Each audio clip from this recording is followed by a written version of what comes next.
Esse foi um caso criminal que ocorreu em Salvador e chocou o Brasil em 2001 e veio se arrastando até 2023. 22 anos para que todos os envolvidos fossem julgados. Parece brincadeira de mau gosto, mas não é. O pai de Lucas, Carlos Terra, que tanto lutou por justiça, morreu sem ver os dois acusados serem condenados. O que aconteceu essa semana que passou.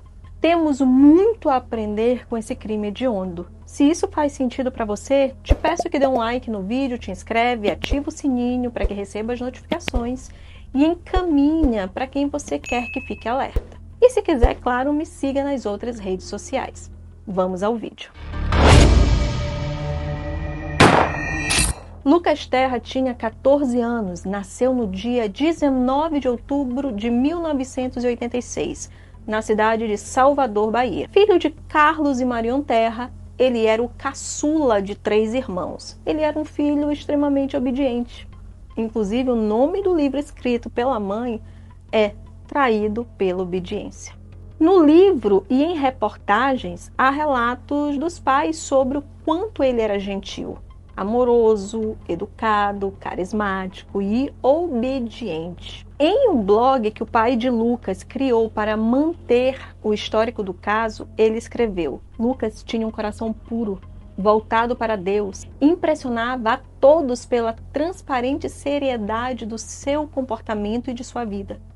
Tinha um grande desejo de viver e contemplava a beleza da vida através de sua adolescência feliz. A fé dele surpreendia a todos, inclusive os próprios cristãos. Desde quando morava no Rio de Janeiro, Lucas frequentava sozinho a igreja evangélica. Ele vivia para Jesus. Coisa bonita de se ver. E a família não era da igreja, não. Só isso já é algo muito raro. Em 2001, a família decidiu ir embora do país. Eles iriam para Parma, na Itália, onde trabalhariam num restaurante. A mãe foi com a filha antes, em dezembro de 2000. O pai e os 2 outros filhos, foram para Salvador, onde passariam uns 3 meses e de lá iriam para a Itália.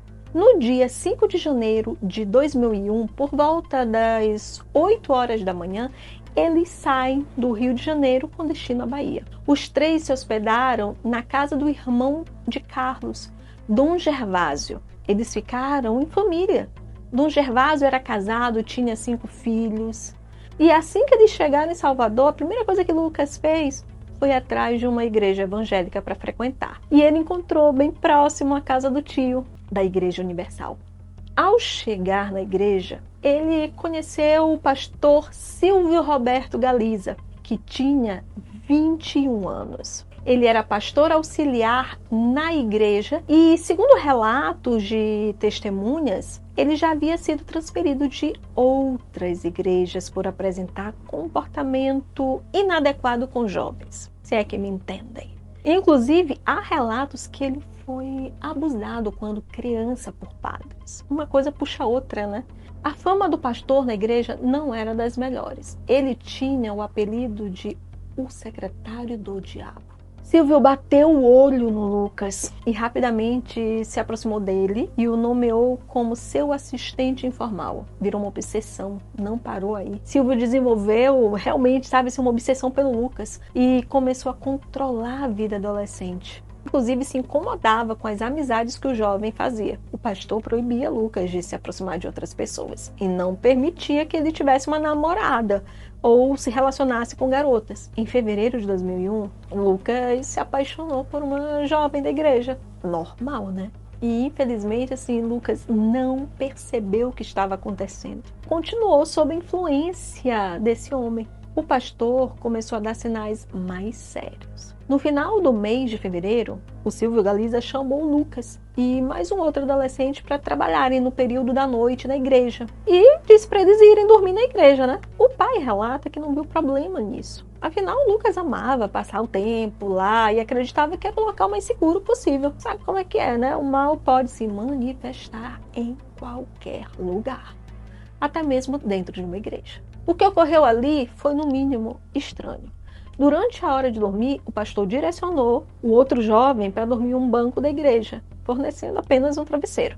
Já para Lucas, convidou o garoto para dormir no quarto com ele, mais especificamente em sua cama. O pai do Lucas não ficou sabendo disso não, tá? Mas os líderes da igreja ficaram. Quando os superiores descobriram, ele foi transferido para uma outra igreja. Pior que essa não era a primeira vez que Silvio era transferido por esse motivo, mas ele sempre acabava fazendo a mesma coisa novamente. Só que dessa vez ele não desistiu do seu alvo, do Lucas, e continuou frequentando os cultos na igreja do Templo de Santa Cruz. No dia 21 de março de 2001, Lucas acordou às 6 horas da manhã, vestiu sua camisa branca de mangas longas, calça social azul, um cinto, meias e sapatos pretos. Ele se preparou e seguiu para a igreja. Às 13 horas, ele chegou pontualmente para o almoço e informou ao pai que precisava ir ao templo de Pituba,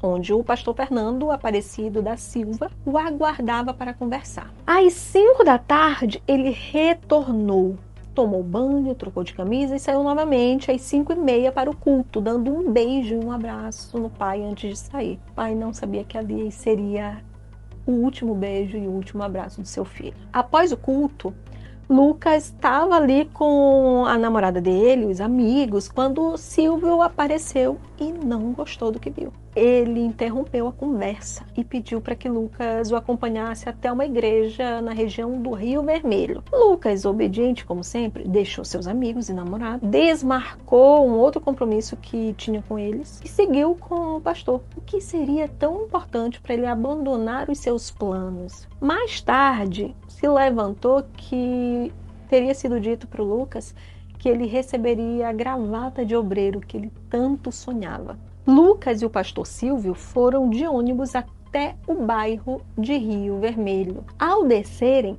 Silvio entrou em uma conveniência enquanto Lucas avistou um telefone público e ligou para o pai para informar que já tinha passado do horário estabelecido para voltar para casa, que era às 9h30. Por volta das 10 horas, o pai atendeu o telefone e Lucas avisou que estava indo a uma igreja lá em Rio Vermelho, com o pastor Silvio, para realizar um propósito de oração e que dormiria no templo da igreja. No dia seguinte, o pai de Lucas percebeu que ele não havia retornado para casa. Ele foi até a igreja e questionou o pastor Silvio sobre o paradeiro do filho. O pastor simplesmente disse que não sabia onde Lucas estava e que o deixou no ponto de ônibus de Vila das Pedrinhas e que o jovem teria seguido sozinho. Mas aquilo não fazia sentido, já que Lucas tinha ligado para o pai e dito que estava com o pastor. Além disso, Lucas não costumava mentir, ele odiava mentiras. Diante disso, Carlos decidiu ir até a delegacia no bairro para reportar o desaparecimento do filho. Chegou lá na polícia, o que a polícia informou? Que era de praxe da época, inclusive hoje ainda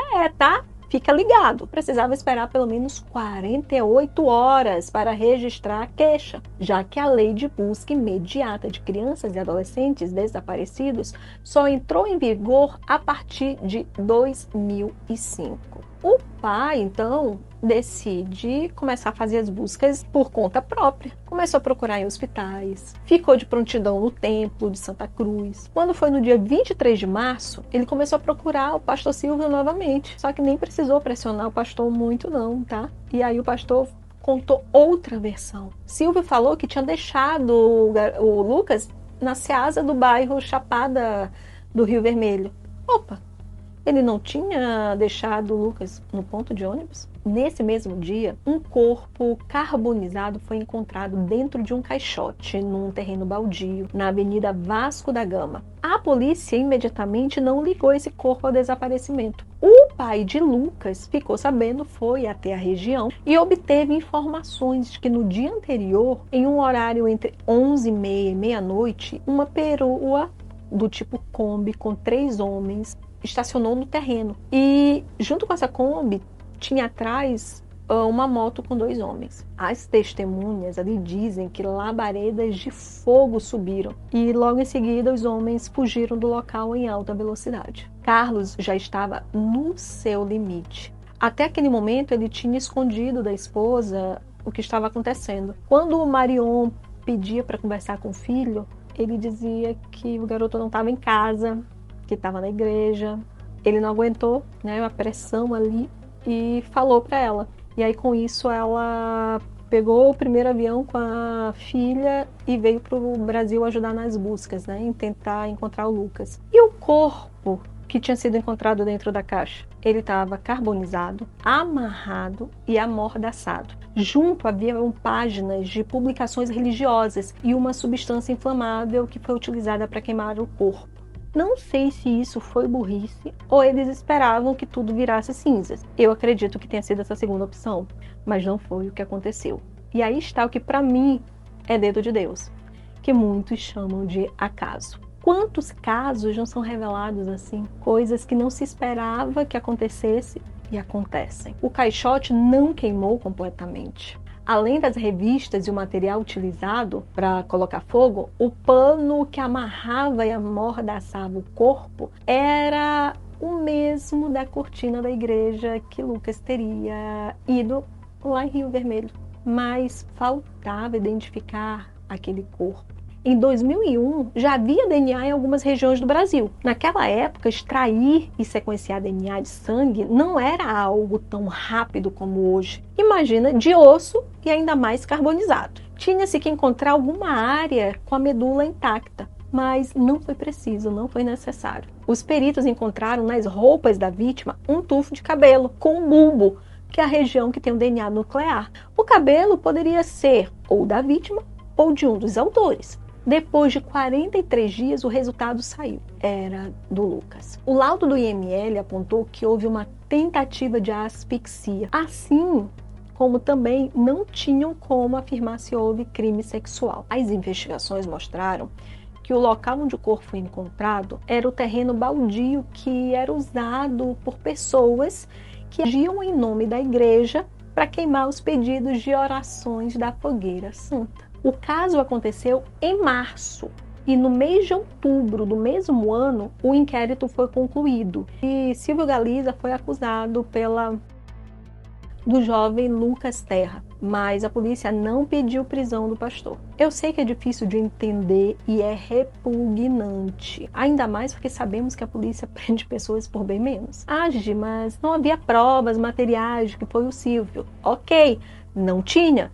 Mas existiam outros indícios, além das próprias contradições do suspeito em seus depoimentos na própria polícia. Ele se contradisse diversas vezes, mas sempre negou a autoria do crime. Nessa hora, quem é pai, quem é mãe, vira bicho. O pai do Lucas acampou na frente do Ministério Público, fazendo uma vigília até que decretassem a prisão preventiva de Silvio Galiza. Eles foram, inclusive, também até Brasília, no Ministério da Justiça, foram para a Suíça, na ONU, conseguiram com isso que o julgamento fosse marcado para junho de 2004. Mas muita coisa aconteceu aí. Diversas testemunhas, assim como os pais de Lucas e até equipes de reportagens, foram ameaçadas por pessoas ligadas à igreja do pastor Silvio. A testemunha, que era namorada de Lucas, de 17 anos, disse que foi perseguida, humilhada e expulsa. O mesmo foi relatado por um outro amigo de Lucas, que serviu de testemunha. Em 9 de junho de 2004, Silvio Galiza foi condenado a 23 anos e 5 meses de prisão, que após o recurso, esse tempo aí foi reduzido para 18 anos e depois para 15. As principais provas para a condenação foram 5 testemunhas contra o pastor. O tribunal do júri considerou o crime como homicídio triplamente qualificado e aceitou a tese da acusação que apontou que Galiza cometeu abuso sexual, matou e queimou o corpo da vítima. Mas muitas perguntas ficaram em aberto. Como que Galiza teria levado o corpo sozinho de carro até o local se ele não dirigia? Em 2006, Silvio Galiza ele foi entrevistado pelo Linha Direta e ele estava acompanhado de 7 advogados e apresentou uma nova versão do crime, como nas outras ocasiões, né? E respondeu aí essa pergunta. Novamente, aí ele alegou sua inocência, mas desta vez ele acusou outros 3 membros da igreja: o bispo Fernando Aparecido da Silva, o pastor Joel Miranda Macedo e o segurança dos dois, Luiz Cláudio. Segundo ele, Lucas teria morrido por contar a ele que viu Joel Miranda e Fernando Aparecido em um ato sexual. Silvio disse ter pego a chave do carro do pastor Fernando e ter entrado no carro quando ele viu o corpo que já estaria dentro do caixote, lá dentro do carro, colocado sob um lençol coberto. A declaração foi aceita pela promotoria. O advogado de defesa disse que a denúncia contra seus clientes seria uma estratégia de Galiza, por eles terem afastado o Silvio lá atrás, quando veio à tona a história dele ter dormido com os garotos lá na igreja. Pois é.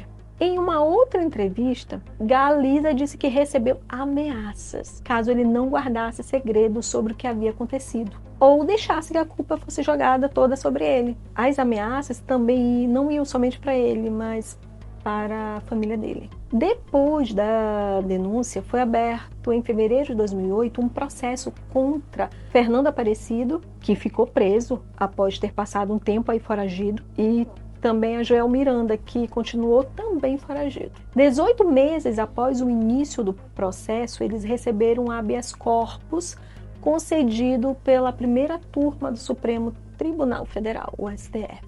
Fernando Aparecido da Silva e Joel Miranda, eles foram inocentados em novembro de 2013 pela juíza Geuses Almeida, que alegou falta de provas. Após a família de Lucas recorrer da decisão em setembro de 2015, o recurso de apelação foi julgado pelo Tribunal da Justiça da Bahia, com os desembargadores decidindo por unanimidade que Joel Miranda e Fernando Aparecido fossem a júri popular. Após a defesa dos dois acusados recorrerem, a decisão do Tribunal de Justiça da Bahia foi anulado em novembro de 2018 pelo ministro Ricardo Lewandowski. O Ministério Público da Bahia disse que a Procuradoria-Geral da República iria recorrer da decisão. Em sessão virtual, Lewandowski votou contra a decisão novamente em março de 2019. E a ministra Carmen Lúcia pediu vistas, impedindo aí que os pastores fossem a júri popular naquele momento. Mais uma vez, o pai de Lucas não aceitou.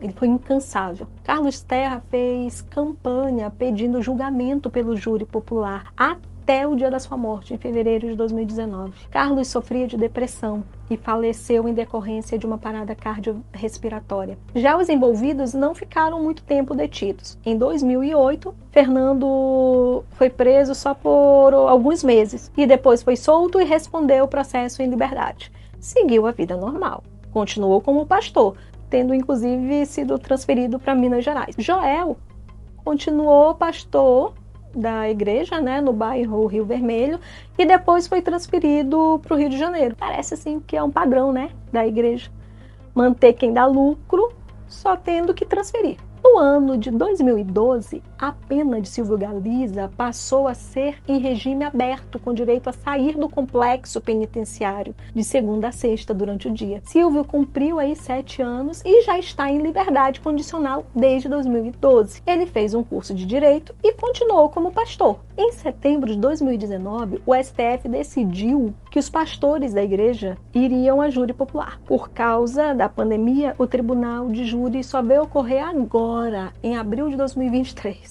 Os pastores Joel Miranda e Fernando Aparecido, eles foram condenados a 21 anos de prisão em regime fechado pelo crime contra o adolescente Lucas Terra. Os casos criminais brasileiros, principalmente os que envolvem pessoas e instituições com poder, se arrastam por anos. Eu tô mentindo?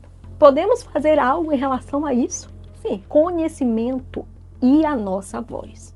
Se isso faz sentido para você, já compartilha esse vídeo e te aprofunda nos outros vídeos aqui. Te espero no nosso próximo encontro.